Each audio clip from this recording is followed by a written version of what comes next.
Welcome to This Academic Life, Episode 82. This episode is sponsored by the School of Engineering at Rensselaer Polytech Institute. Did you know that George Low, an engineer from RPI and also a past president of RPI, led the Apollo project that put man on the moon? It's fitting that 50 years later, the mission commander of the Artemis moon mission is another RPI engineer and astronaut, G. Reed Wiseman. Hi, my name is Kim Michelle Lewis. I'm a professor of physics and associate dean for research. Hi, my name is Lucy Zhang. I am a professor of mechanical engineering and associate dean for research innovations, partnerships, and workforce development. Hi, my name is Tanya Newell. I'm also a professor of mechanical engineering. Today, I'm excited to introduce my good friend, Omid Saadati.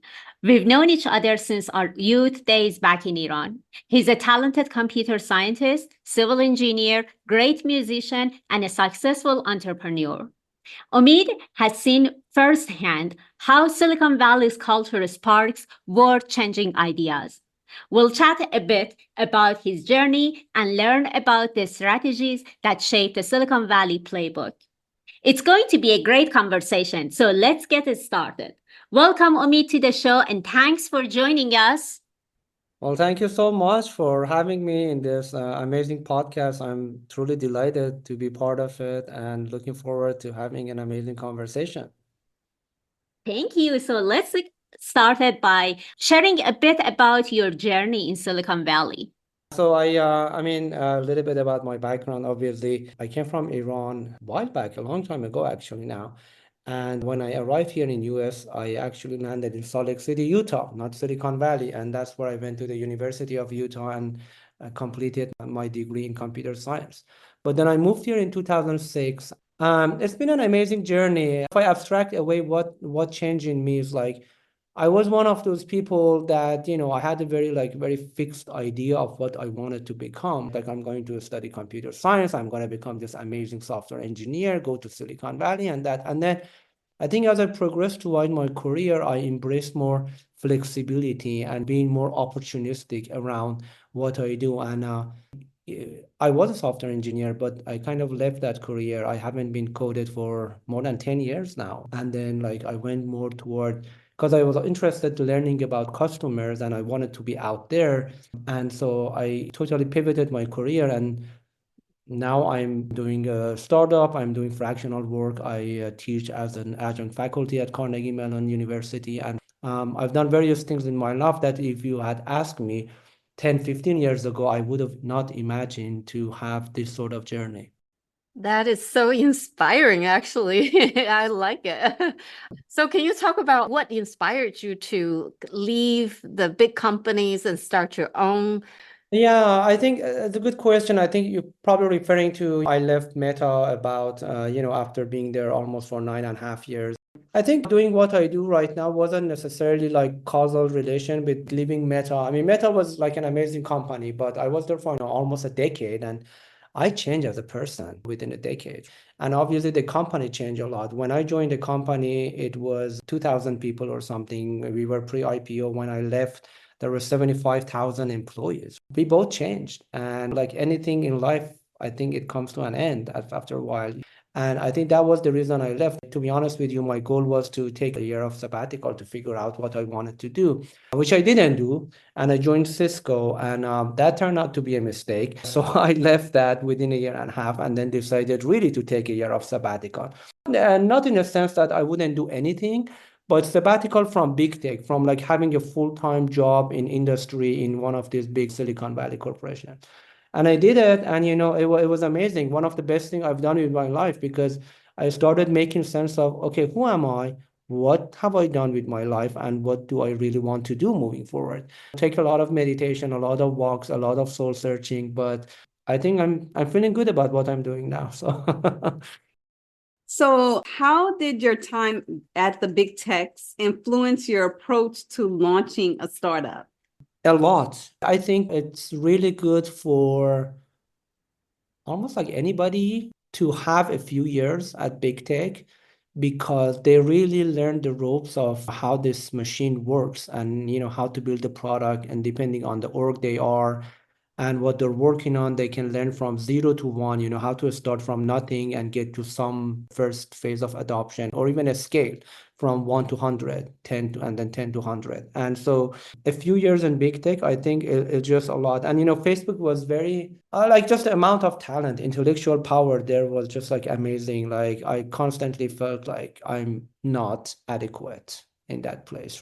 Very also like an open company in terms of communicating and socializing their strategies and plans.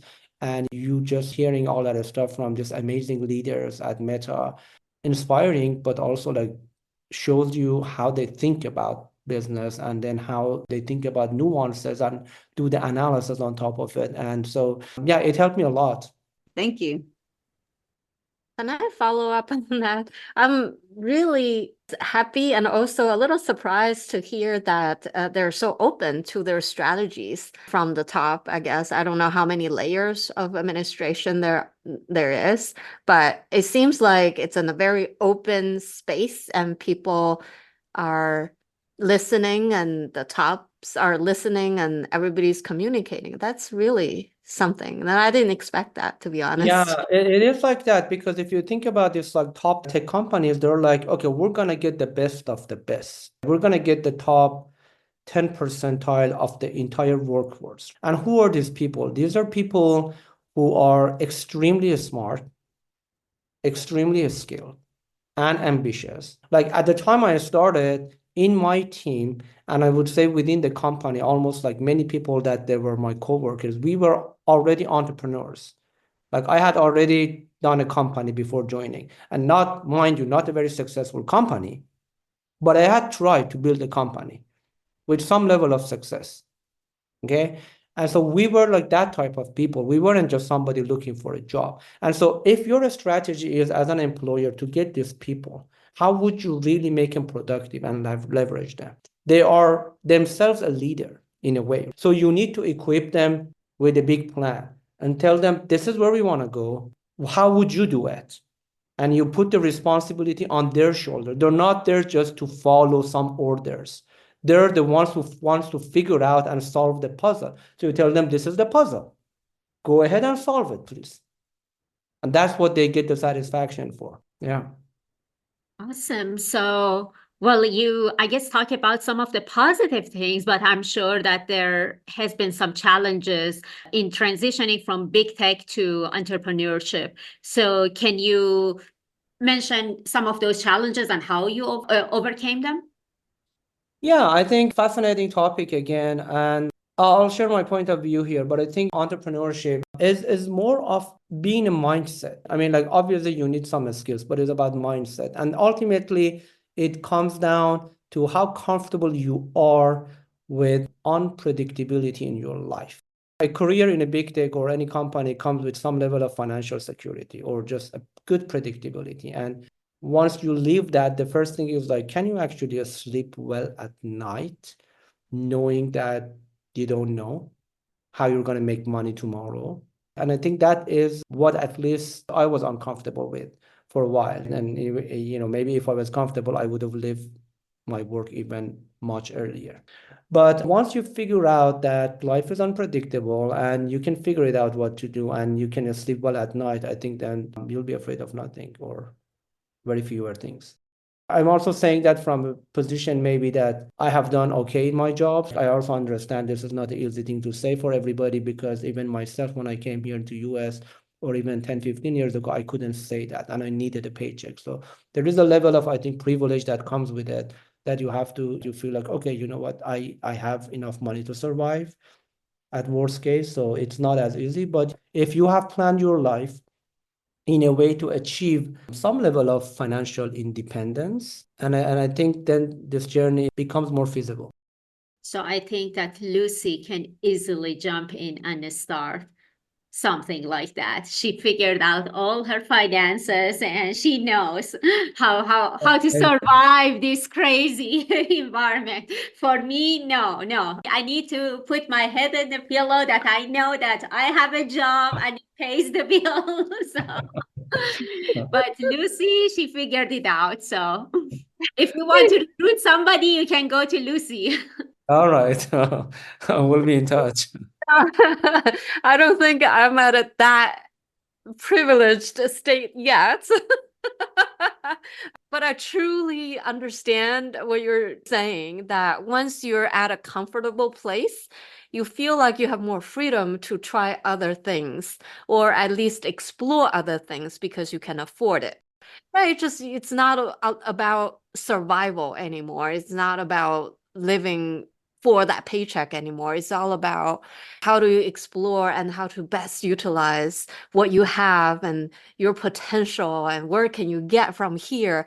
You have the space and freedom to do that all of a sudden. It's very liberating, I think.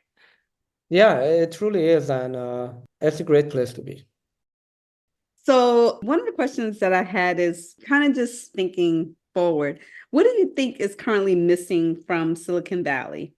That's a great question. I can't claim, unfortunately, I know everything going on in Silicon Valley. There is just like simply too much, right, going on here. But I look at the circle of people who have been around me, and I've been primarily involved with software, not even like hardware stack, right? So even think about chip and things and stuff is out of my depth, unfortunately. But I kind of feel like we could have more deep tech versus yes, yet another SaaS application for doing some task I see. in enterprise, right? So like there is so much opportunity in sustainability, so much in power, like clean power. Mhm. And at least I'm not as connected as I want to be. Actually, I was fortunate to go to opening of one of the nuclear power plant facilities here in Bay Area by a startup called Fuse just a couple months ago. And it was fascinating just to see the technology they're building and all that. But I came across that, just got lucky to be there. I wish there were more, or at least I knew more. And I feel like it's all very much simple to build another SaaS tool that does this thing, or another consumer even product. This is an app you download and you do it, and there are too many of that, and everybody is focused on sort of less impactful use cases. Yeah, I think it also, based on what you said, it had me thinking. I feel like this is a space that a lot of research scientists and at universities we're missing out, because it's not something we're taught to think about when we're in graduate school, like entrepreneurship and patents and, that kind of tech aspect. So I do think it's a space that I think professors should kind of pursue or get in, engage our graduate students. Panya, you were going to say something? I saw her itching. I was gonna say that. You read my mind. Yeah. As soon as they see a little glimpse of Silicon Valley comparing to their salary, it's like, okay, bye academia, we are gone. But I think that nowadays, I guess some schools, they are trying to make a little bit more connections, like here at the U, because we have Silicon Slope here. They are trying to make that connections. But yeah, this is not something that we learn at the school. I agree with you, Kim. Yeah, and I think there is definitely a lot of opportunity here to have scientists collaborate with entrepreneurs, or even like within other departments or institute through their school. Like for example, what I teach is called Carnegie Mellon University III Institute, which stands for Integrated Innovation Institute. And so it's a graduate program for people with any sort of engineering degree who want to become innovators. We're based in Silicon Valley, so it's like a satellite campus of Carnegie Mellon, but we do collaborate as much as we can with the main campus, especially, to connect scientists that are there, whether it's robotic or AI or, mechanical or anything, and bring some of that with these entrepreneurs who came to the III Institute to build a business. And I think by connecting and cross-pollinating this, I think a lot of good thing can happen. Yeah. So do you think besides that, there are other gaps between academics, like fundamental learning courses, to all the way to, say, work for some place like Meta?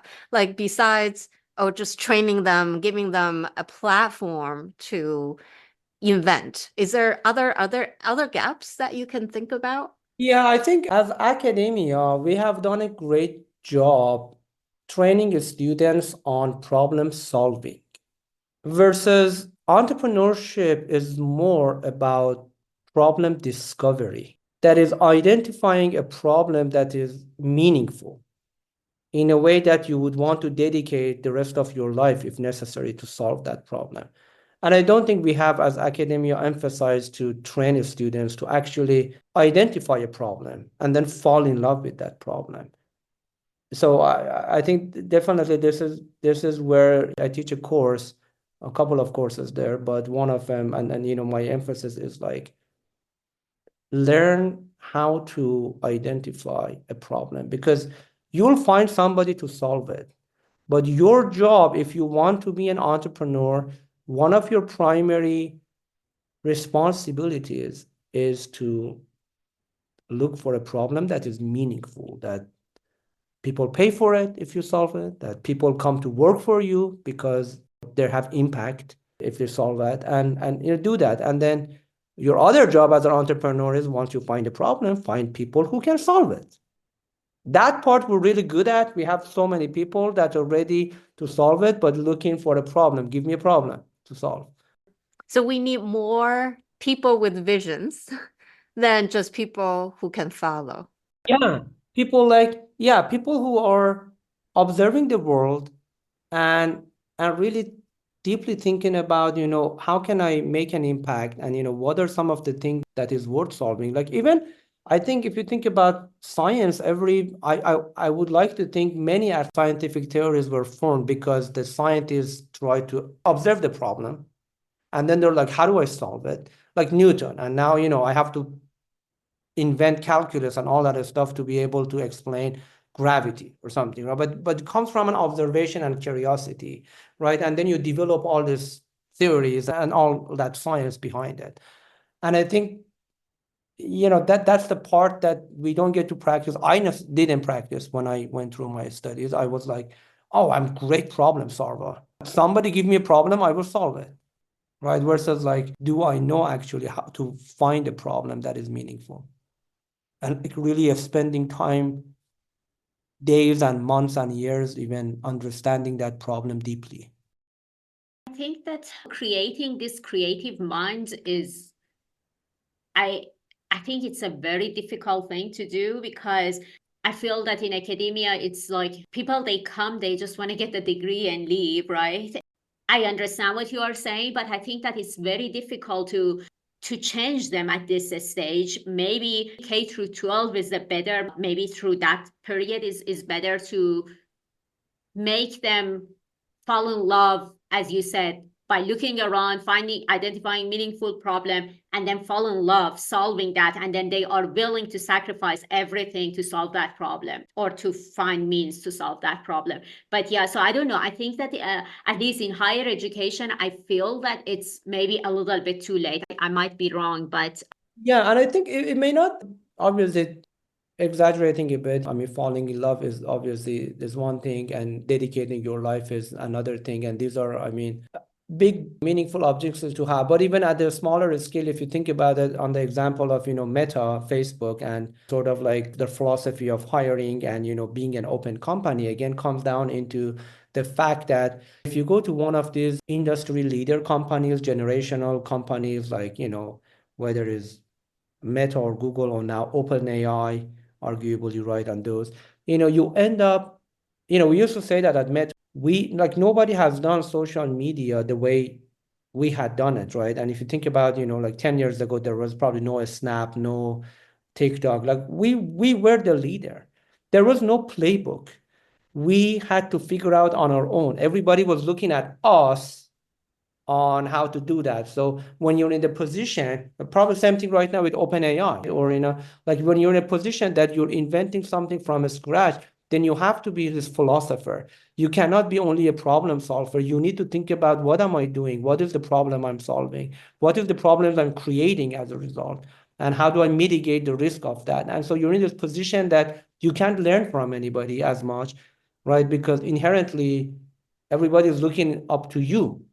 But that's what it takes. And that's where, whether you call it maybe a mixture of creativity or critical thinking or analytic thinking, and probably all of it, but you have to like just think about above and beyond just problem solving.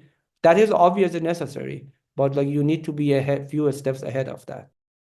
So yeah, great advice. I mean, I feel like that reminds me of being in administration. So when you're a professor, you're solving problems, you have a research lab, and then I feel like as an administrator, I'm identifying problems. Like this is a bottleneck.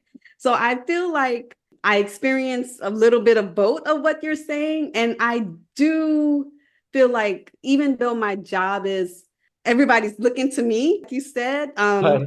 to identify these bottlenecks, to help the faculty get through the workflows. I do have, it's a different sense of gratification when you identify a problem and then you tell your team, go like, like go Yeah, figure it do out. it. Use, this thing, go figure it out. And then it's a wonderful experience to pass that bottleneck off, like identify that problem, tell your team to go solve it, and what they come back with, it's even more gratifying. It's like, oh, okay, like you took it to the next level. So I feel like that administration piece gives me that, what you're saying. And then as a professor, you get another part of the gratification of like solving a problem. I think you've reinvigorated me to go back to work tomorrow. I'm like, yes, I know what my purpose is.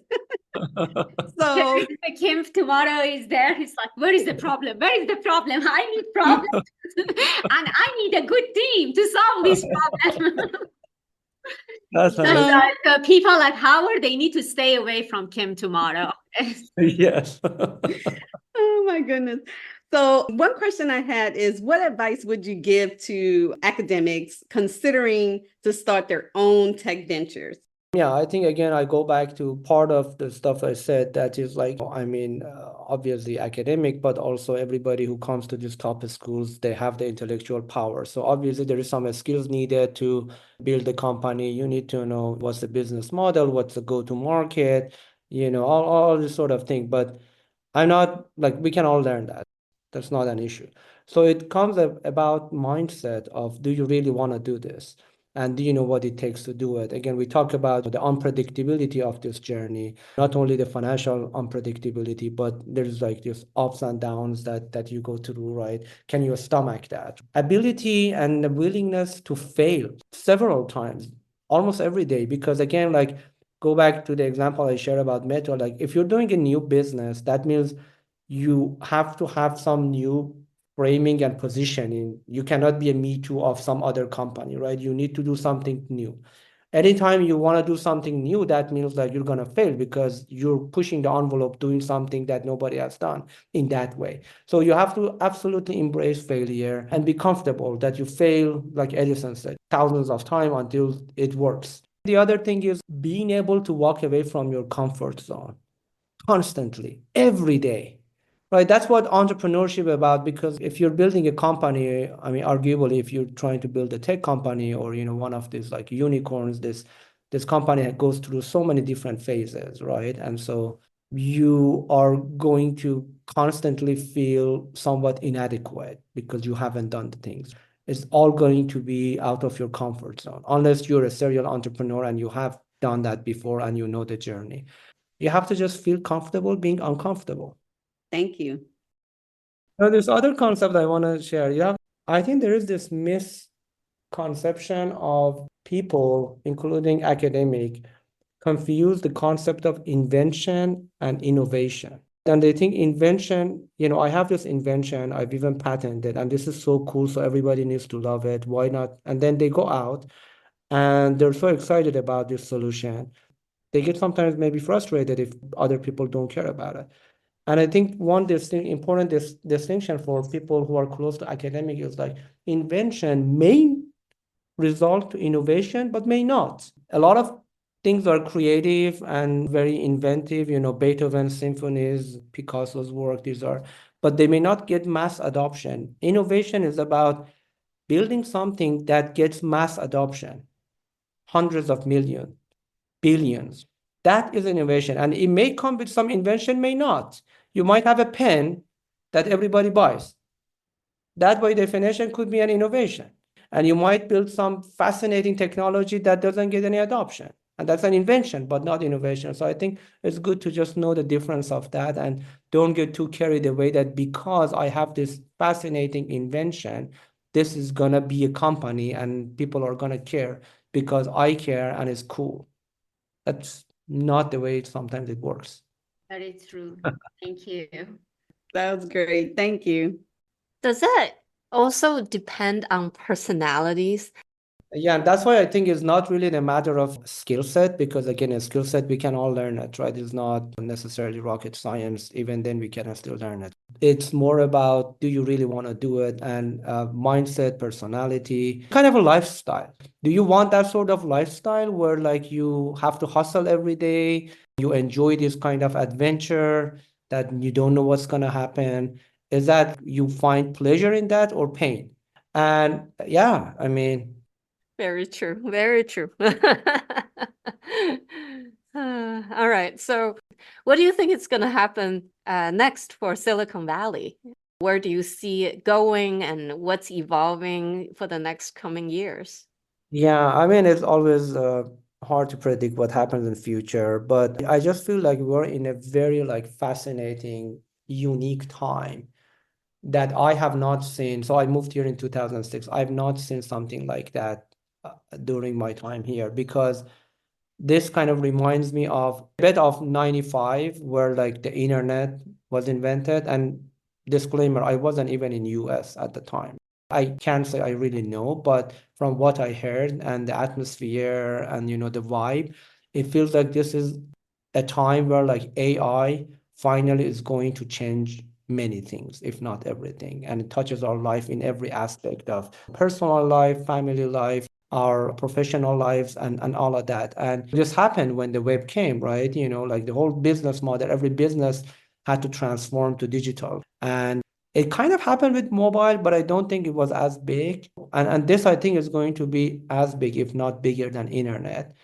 And it is really exciting time, but obviously at the same time, because we don't know exactly what's going to happen, I can see some people might feel anxiety, at different level, like what can AI do or what happens to my job and all this kind of things that we don't know. But I find it still fascinating because I think this is going to happen one way or the other way, and I rather be part of it and, to the degree I can impact and shape it. So I guess one of the answers to the previous questions about how academia can play a role maybe is like helping the next generations to become more thinkers in that space and then creative minds in that space, just not like being a follower. That maybe transition to strengthen the Silicon Valley and shape the future of the Silicon Valley, maybe. There is a lot going on. So I think it's kind of a short term and long term.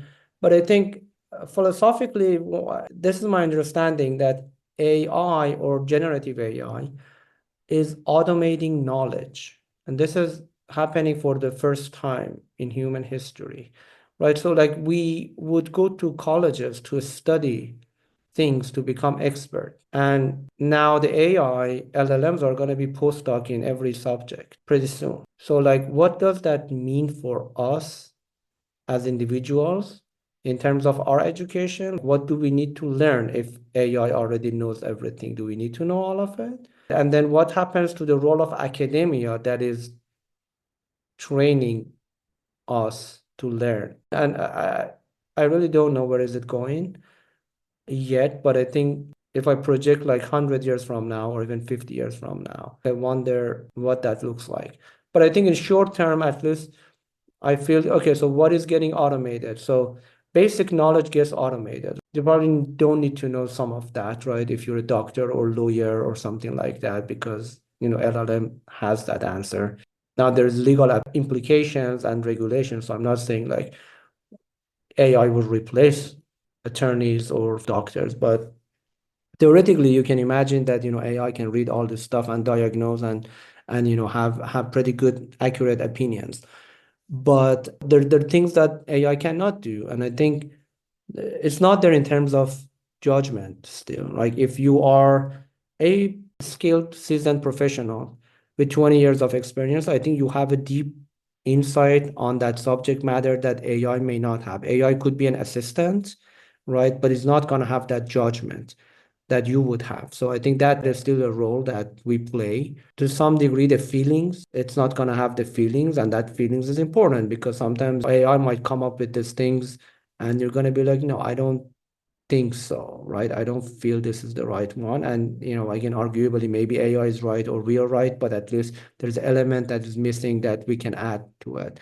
Creativity, this is a very interesting one because I guess it's hard first to define, but, you can argue that AI has a sort of its own creativity. So maybe we should have you in 50 years back to the podcast, and then we'll see. Oh, my AI avatar. Discuss whether My AI avatar will be. we will be all replaced by some AI version of us. So, but thank you so much, Omid. It was a wonderful conversation. Thank you so much for sharing your valuable insights and experiences with us. Yeah, no, it's been a pleasure. Thank you for having me here, and it was a wonderful conversation. Look forward to listening to it myself once it's ready. Thanks to our audiences for tuning in. Remember, the journey of innovation never stops, so keep pushing boundaries and explore new ideas. Until next time. Thank you so much for listening. We hope you enjoyed this conversation. You can follow us on Facebook and listen to our latest episodes on iTunes, Spotify, or Amazon Music. Join us next time for the good, the bad, and the ugly of this academic life.